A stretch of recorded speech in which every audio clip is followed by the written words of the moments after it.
मैं विनोद कुमार हूँ। मैं बेसिकली हिमाचल से हूँ। मेरी बेटी को दिसंबर 2022 में बाजू में दर्द होने लगी और हम थोड़ा मतलब इग्नोर किया स्टार्टिंग में। उसके बाद जब लोकल डॉक्टर से दवाई ली तो पेन किलर से कोई फर्क नहीं पड़ रहा था। जब एमआरआई लिया तो उसमें सस्पेक्ट हुआ कि ऑस्टियोसार्कोमा या एंग सार्कोमा कुछ है, जो तब हम थोड़ा डर गए। उसकी पहले बायोप्सी हुई उस हॉस्पिटल में, फिर उसमें मतलब डायग्नोज हुआ कि ऑस्टियोसार्कोमा है। उसके बाद जब इसका कीमोथेरेपी से इलाज शुरू हुआ। ऑस्टियोसार्कोमा एक तरह का बोन कैंसर है जो कि टीन एज में, अडोलसेंट में मोस्ट कॉमन बोन कैंसर होता है। आमतौर पर ये घुटने के आसपास होता है, यानी कि डिस्टल फीमर या प्रॉक्सिमल टिबिया। घुटने के अलावा ये कंधे में भी हो सकता है, जैसे कि इस बच्चे को था।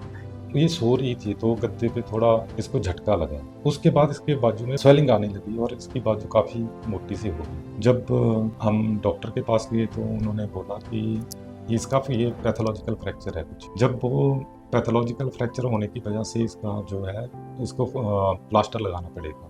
इसकी प्रॉक्सिमल ह्यूमरस जो है वो कैंसर से इन्वॉल्व थी और लगभग upper 2/3 of the bone was involve by the cancer. And to make matters worse, इस बच्चे को पैथोलॉजिकल फ्रैक्चर भी हो गया था। पैथोलॉजिकल फ्रैक्चर वो होता है जो किसी को फ्रैक्चर हो जाए बिना किसी चोट के, क्योंकि हड्डी अंदर से गल चुकी है। जब सर्जरी की बात आई तो उन्होंने बोला कि इसका हाथ जो है वो हमें काटना भी पड़ सकता है। हम बहुत डर गए।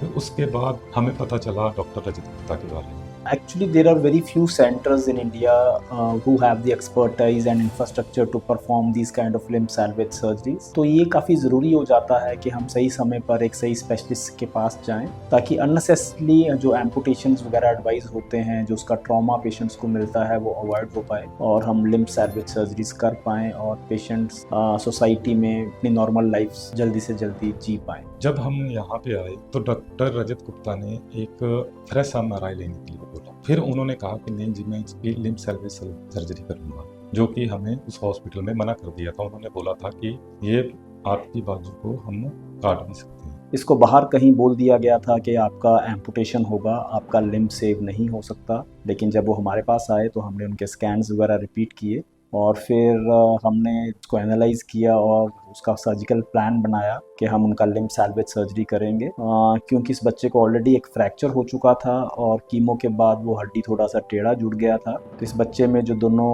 आर्म्स की लेंथ है, जो दोनों अपर लिम्ब्स की लेंथ है, वो कम ज़्यादा थी, मतलब कि उसकी बाजू छोटी बड़ी थी दूसरी बाजू के मुकाबले।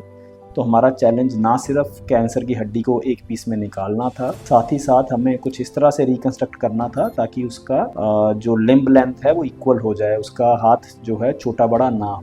जब यहाँ पे पहुँचे तो उसके बाद 2 कीमो लगी, उसके बाद सर्जरी हुई। सर्जरी के बाद बेटी की धीरे धीरे बाजू काम करने लगी और आज 2 साल हो गए इस बात को। सर्जरी के बाद अब बेटी मेरी स्कूल जाती है, उसके फिर से बाल आ गए। मतलब हैप्पीली लाइफ जैसी पहले थी वैसी लाइफ ही अपनी नॉर्मल जी रही। सो हमने सर्जरी की। सर्जरी में हमने उतना हिस्सा, लगभग 2/3 हिस्सा हड्डी का निकाल दिया गया और उसकी जगह हमने नील सीमेंट स्पेसर लगाया गया। और अब बच्चे को लगभग 2 साल हो गए हैं सर्जरी ख़त्म हुए and she is back to life. अपने वो स्कूल जाती है, उसका पेंटिंग बड़ा अच्छा हॉबी है, वो बड़े अच्छे अच्छे पेंटिंग्स बना के हमें भेजती है and she is able to do everything. अपने काम खुद करती है, अपना खाना खुद खाती है, उसी हाथ से जिस हाथ को बोल दिया गया था कि ये बच नहीं सकता, इसका एम्पुटेशन करना ही एक ओनली लास्ट ऑप्शन है। तो ये है कि डॉक्टर रजत गुप्ता के पास जब हम लोग आए थे तो हम बहुत नेगेटिव थे। हमें ये नहीं पता था कि आगे हमारे साथ क्या होने वाला है। पर जब हम डॉक्टर रजत गुप्ता जी के पास आए और इन्होंने जब पॉजिटिव किया तो हम आज तक, मतलब 2 साल हो गए इस बात को, पर आज तक हम लोग पॉजिटिव हैं। So the take-home message is that limb salvage is possible in majority of these patients. आपको अपनी हिम्मत नहीं हारनी है, hope lose नहीं करना है and you must consult a right specialist for bone cancer treatments. इस बीमारी से लड़ना बहुत मुश्किल काम है, लेकिन अगर आपको एक अच्छा डॉक्टर मिल जाए तो हमारे लिए वो चीज़ उतनी ईजी हो जाती है।